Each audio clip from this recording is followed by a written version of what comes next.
महाराष्ट्र की गठबंधन सरकार में एक बार फिर पेच फंसता हुआ दिखाई दे रहा है। कांग्रेस को अब सीएम उद्धव ठाकरे का फैसला रास नहीं आ रहा है। महाराष्ट्र कांग्रेस के वरिष्ठ नेता और पूर्व सांसद संजय निरुपम ने उद्धव सरकार के विकास मॉडल पर वार किया है। मेट्रो कार शेड को दूसरी जगह शिफ्ट करने और आरके जंगल में 600 एकड़ जमीन को संरक्षित जंगल घोषित करने के मामले में उद्धव ठाकरे सरकार से निरुपम ने तीखे सवाल किए हैं। निरुपम ने पूछा है कि शहर के बीच में जंगल और जंगल के बीचों बीच मेट्रो स्टेशन, ये कैसा विकास का मॉडल है।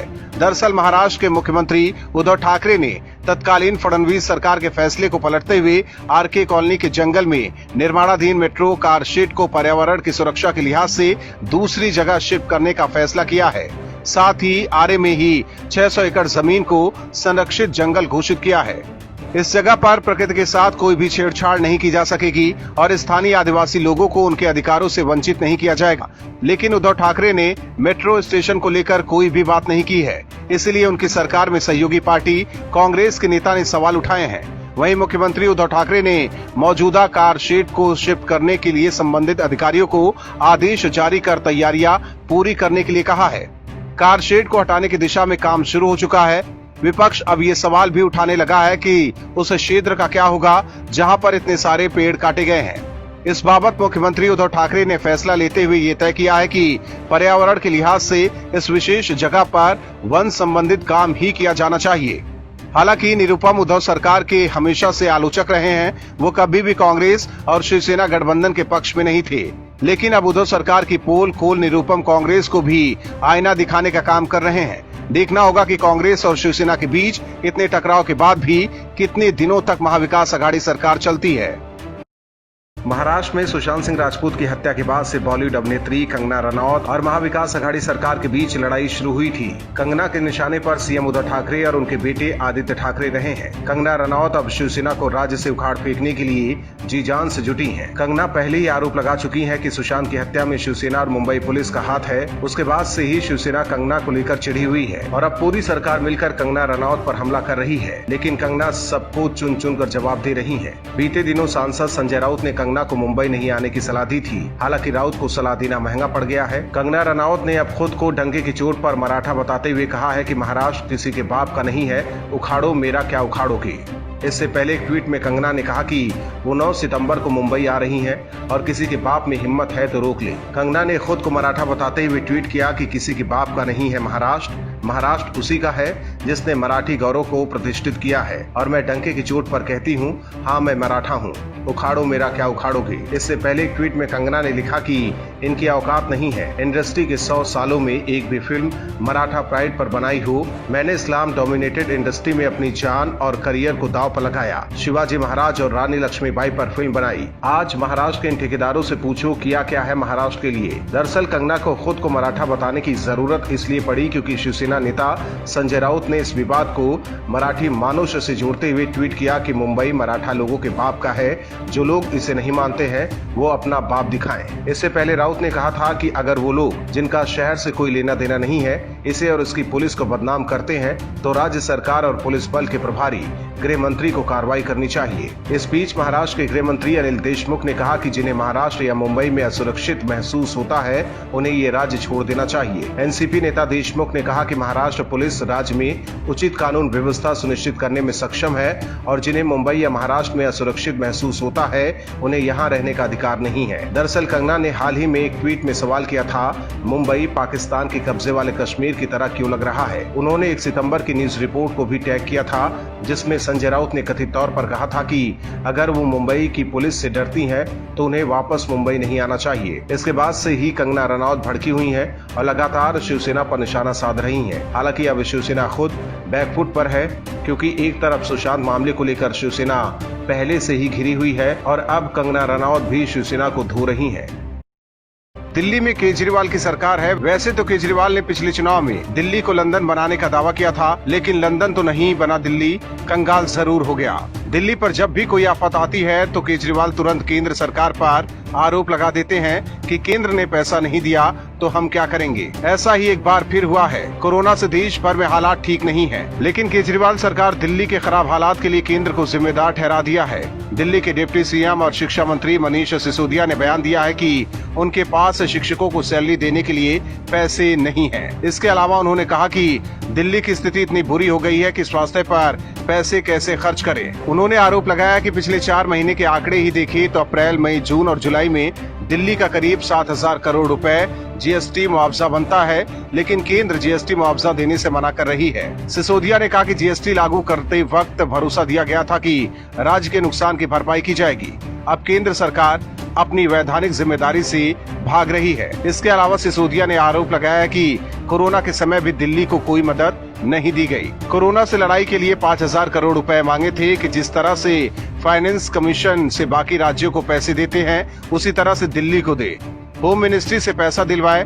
देश की राजधानी दिल्ली में कोरोना से लड़ाई में 2 से 3 हजार करोड़ का खर्च हो चुका है, लेकिन केंद्र की ओर से दिल्ली को आर्थिक मदद नहीं मिल पा रही है। हालांकि केजरीवाल सरकार का आरोप लगाने की आदत ये पुरानी है। जब श्रेय लेने का वक्त आता है तो केजरीवाल सबसे आगे आते हैं, लेकिन जैसे ही समस्या बढ़ती है केजरीवाल तुरंत आरोप केंद्र पर लगा देते हैं। सवाल है कि आखिर पिछले साल तक जो टैक्स से पैसे मिले केजरीवाल ने वो क्या किया? क्या पिछले विधानसभा चुनाव में जो पानी की तरह आप सरकार ने पैसा बहाया वो जनता का पैसा नहीं था? ऐसे कई सवाल है जिसका जवाब केजरीवाल को देना चाहिए। पत्रकार अर्नब गोस्वामी सुशांत सिंह की हत्या का पर्दाफाश करने में जुटे हैं। अपने शो पूछता है भारत में अर्नब रोज सुशांत का मामला उठाते हैं। इस दौरान अर्नब ने कई ऐसे सबूत पेश किए हैं जो अब तक जांच एजेंसियों के पास भी मौजूद नहीं है। सुशांत मामले को लेकर अर्नब ने महाराष्ट्र सरकार और मुंबई पुलिस को भी कटघरे में खड़ा किया है। अर्नब ने उद्धव ठाकरे को चुनौती दी है कि अगर सुशांत मामले में शिवसेना से जुड़े किसी का नाम आता है तो उद्धव ठाकरे की सरकार गिर जाएगी। इसके अलावा वो सुशांत की गर्लफ्रेंड रिया चक्रवर्ती और शिवसेना के साठगांठ का आरोप भी लगा चुके हैं। कुछ दिन पहले सांसद संजय राउत को कई बार रिया का पक्ष लेते हुए देखा गया था। इस पर देश भर में बवाल मचा था। बीते दिनों एक शो के दौरान पत्रकार अर्नब गोस्वामी शिवसेना सांसद संजय राउत पर जमकर गरजे। उन्होंने आरोप लगाया कि सुशांत केस की जांच को भटकाने का प्रयास हो रहा है। साथ ही शिवसेना नेता इस मामले में आरोपी रिया का समर्थन कर रहे हैं। अर्नब ने इसी को लेकर दावा किया उनके पास राउत के पुराने कुछ टेप्स हैं। उन्होंने कहा सुशांत के साथ खड़े लोगों को धमकी क्यों? सबसे बड़ा सवाल यह है कि क्या मुंबई और मराठी का मुद्दा उठाकर सुशांत केस की जांच को भटकाने की कोशिश हो रही है? रिया चक्रवर्ती का महाराष्ट्र के लोगों से क्या लेना देना है? ऐसे कई सवाल उन्होंने उद्धव सरकार से दागे हैं। हालांकि मामले को लेकर शिवसेना बैकफुट पर है। एक तरफ जांच एजेंसी केस को खंगालने में जुटी है तो दूसरी तरफ अर्नब रोज सुशांत मामले को टीवी पर उठाकर ज्वलनशील मुद्दा बनाए हुए हैं। अर्नब ने सुशांत को न्याय दिलाने के लिए एक मुहिम छेड़ी हुई है। अब देखना होगा कि उनकी ये कोशिश कब तक कामयाब होती है और आरोपी कब गिरफ्त में आते हैं। महाराष्ट्र में अब अभिनेत्री कंगना रनौत को शिवसेना का धमकी देना भारी पड़ सकता है। शिवसेना और रनौत के बीच जारी टकराव बढ़ता ही जा रहा है, लिहाजा शिवसैनिक अपने गुंडई पर उतर आए हैं। शिवसेना नेताओं का दूसरे राज्यों के लोगों को धमकी देने की पुरानी आदत है, इसीलिए इस बार भी इन्होंने ऐसा ही किया है। हालांकि इस बार राष्ट्रीय महिला आयोग ने शिवसेना पर शिकंजा कसना शुरू कर दिया है। महिला आयोग की अध्यक्ष रेखा शर्मा शिवसेना विधायक प्रताप सरनाइक की गिरफ्तारी की मांग की है। दरअसल शिवसेना विधायक सरनाइक ने एक्ट्रेस कंगना रनौत को धमकी दी थी। इस पर महिला आयोग अध्यक्ष ने आपत्ति जताते हुए कहा कि वो महाराष्ट्र के डीजीपी को पत्र लिखकर गिरफ्तारी की मांग करेंगी। उन्होंने कहा है कि शिवसेना के विधायक प्रताप सरनाइक ने कंगना रनौत को धमकी देते हुए कहा है कि अगर वो मुंबई में प्रवेश करती हैं तो अभिनेत्री के पैर तोड़ दिए जाएंगे और उन्हें पीटा जाएगा। ये बेहद आपत्तिजनक बयान है। मैं उनके खिलाफ संज्ञान लेते हुए महाराष्ट्र के डीजीपी को पत्र लिखूंगी। साथ ही इस मामले में कार्रवाई करने की अपील करते हुए गिरफ्तारी की मांग करती हूँ।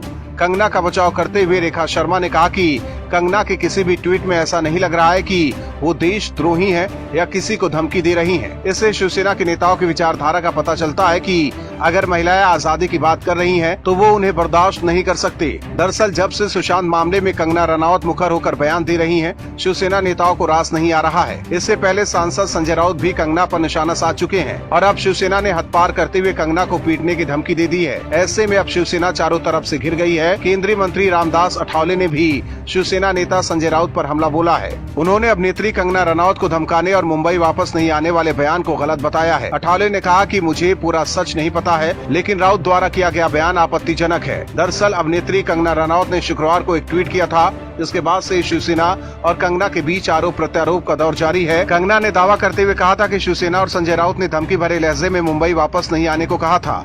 इसके अलावा कंगना ने शिवसेना के राज में मुंबई की तुलना पीओके से कर दी थी। इसके बाद से ही शिवसेना कंगना पर हमलावर है। हालांकि महिला आयोग द्वारा मोर्चा संभालने के बाद शिवसेना की मुश्किलें बढ़ गई हैं। महाराष्ट्र में बॉलीवुड अभिनेत्री कंगना रनौत शिवसेना के गुंडई के खिलाफ मोर्चा खोली हुई हैं। शिवसेना नेताओं की धमकी के बाद अब कंगना खुलकर शिवसेना नेताओं को ललकार रही हैं कि हिम्मत है तो रोक कर दिखा दो, मैं आ रही हूं मुंबई। कंगना ने यह फैसला कर लिया कि इस बार शिवसेना से आर पार की लड़ाई होकर रहेगी। बार बार शिवसेना नेता बाहर के लोगों को धमकी देते रहते हैं, लेकिन इस बार शिवसैनिकों का पाला कंगना रनौत से पड़ गया है, जो अपने बेबाक अंदाज के लिए जानी जाती हैं। हालात ऐसे हैं कि शिवसेना एक बयान दे रही है तो कंगना 2 बयान दे रही हैं। अब कंगना के सपोर्ट में मुंबई से बाहर के लोग भी आने लगे हैं। इसी कड़ी में हरियाणा से बीजेपी नेता और हरियाणा के गृह और स्वास्थ्य मंत्री अनिल विज अब कंगना बनाम शिवसेना विवाद में कूद पड़े हैं। उन्होंने शिवसेना को चेतावनी देते हुए कहा कि शिवसेना नेता किसी को सच बोलने से रोक नहीं सकते। कंगना के समर्थन में उतरे विज ने शिवसेना पर जोरदार हमला करते हुए पूछा कि मुंबई क्या शिवसेना का खानदानी प्रदेश है? क्या ये उनके पिताजी की है? मुंबई भारत का हिस्सा है और कोई भी वहां जा सकता है। जो इस प्रकार की धमकियां देते हैं उनके खिलाफ कार्रवाई होनी चाहिए। अनिल विज ने कहा कि कंगना रनौत को पुलिस सुरक्षा दी जाए, उसे खुलकर सच बोलने की अनुमति दी जानी चाहिए। दरअसल अभिनेत्री कंगना रनौत द्वारा मुंबई को पाकिस्तान के कब्जे वाला कश्मीर जैसा बताने वाले बयान पर शिवसेना द्वारा ऐतराज जताए जाने को लेकर राजनीति तेज हो गई है। कंगना ने शिवसेना सांसद संजय राउत पर आरोप लगाया था कि राउत उन्हें मुंबई न आने की खुलेआम धमकी दे रहे हैं। वहीं अब मनसे भी इस लड़ाई में कूद गई है। राज ठाकरे की पार्टी की फिल्म इकाई ने कहा कि कंगना रनौत पर देशद्रोह का मुकदमा चलना चाहिए। मनसे फिल्म कर्मचारी संघ के अध्यक्ष अमेय खोपकर ने कहा कि मुंबई पुलिस के बारे में रनौत द्वारा की गई टिप्पणी सहन नहीं की जाएगी। हालांकि कंगना अपने बयान पर अभी भी कायम है और वो लगातार शिवसेना के खिलाफ बोल रही हैं। Bureau report, OMH news. और भी वीडियोस देखने के लिए चैनल को सब्सक्राइब करें और बेल आइकन को दबाएं।